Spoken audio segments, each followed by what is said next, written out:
Thank you, Mr. Chairman, and thank all of you for being here. Gentlemen, as you can imagine, prescription drug abuse is very important to me. As a pharmacist and the only pharmacist in Congress, I have dealt with this. I've experienced it. I've lived it. I've seen it I've seen it ruin lives. I've seen it ruin families, and it's obviously very, very important to me. As a matter of fact, as a member of the Georgia State Senate, I sponsored Senate Bill 36, which created the prescription drug monitoring program in the state of Georgia, something I'm very proud of. And Mr. Botticelli, I wanted to ask you, can you tell me what the National Drug Control Policy, what's your direct role in combating prescription drug abuse? So we play a prime role. We know to your, first of all, so let me express my appreciation for you and your leadership on this issue, and particularly your focus on prescription drug monitoring programs, because that's been one of our prime goals, is to ensure that every state has a robust prescription drug monitoring program.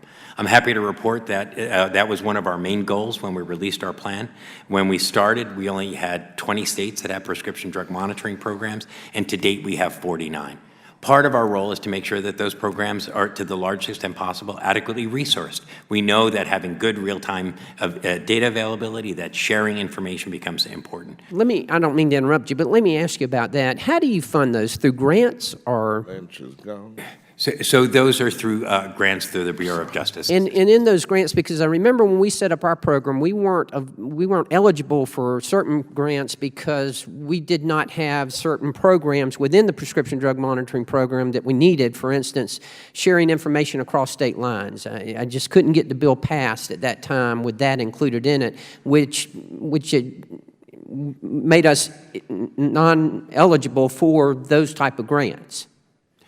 To my knowledge, no, but I'd be happy to work with you, Congressman, if there are additional eligibility requirements that you feel like become a burden in terms of states not being able to have access to those dollars. I'd be happy to work with you. Right. Well, certainly, that's an important element, and my hope is that we can get that changed in the state to where we can share information, because that's important. For instance, I practice right on the Georgia-South Carolina line and the Georgia-Florida line, so I get prescriptions quite often. I used to practice.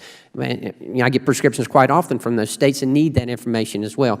I want to switch real quickly. Mr. Moore, you mentioned a while ago, and I took some interest in this because I know that the legalization of marijuana and the decriminalization of marijuana, I suspect that that's had an impact, and I was wondering if you've done any studies.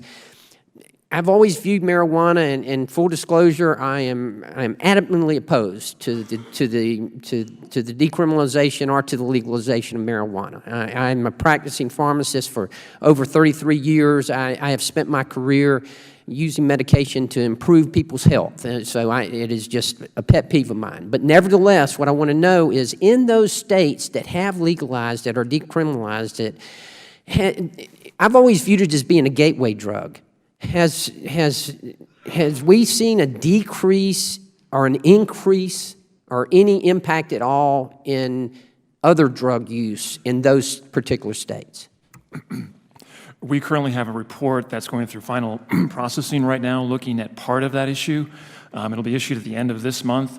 It's looking at the experiences in Washington and the state of Colorado, and more specifically what the Department of Justice is doing or not doing in those states involving their use of marijuana. That report may address some of your questions. In terms of preparing for today's hearing, I don't have any specific information in response to your question, but it's right on point, and I think it's an important issue that needs to be addressed, and we need to get that information to help inform the policy debate. Right. Another point that was brought up during this conversation I found very interesting. We've done quite a bit of criminal justice reform in the state of Georgia, and we've talked about it here in Congress. And certainly having programs in our prison system, because our prisons are full of people who are in there for drug abuse problems and illegal drug use. And we need to have programs in our prison system that are going to treat them, because it is a disease. I can tell you, as a professional, it is a disease, and it's something that needs treatment. What are we doing to help in the prison system to help with those type of programs? In the federal system, which is what I'm familiar with, inmates are eligible for residential drug treatment programs. If they've come into prison with an addiction, and they can get that treatment, and they can get reductions in their sentences if they successfully complete the program. But it's voluntary. Yes, but It's not required. Why isn't it required? why aren't they required? Yeah, why aren't you required, if you go into prison for drug abuse or for drug dependency, why aren't you required to go through therapy? I think that's a great question to ask the Bureau of Prisons. In the legislation, the ability to have inmates have their sentences reduced creates a pretty strong incentive for them. And I know that for a number of years, BOP, Bureau of Prisons, didn't have adequate resources to meet the demand for that program.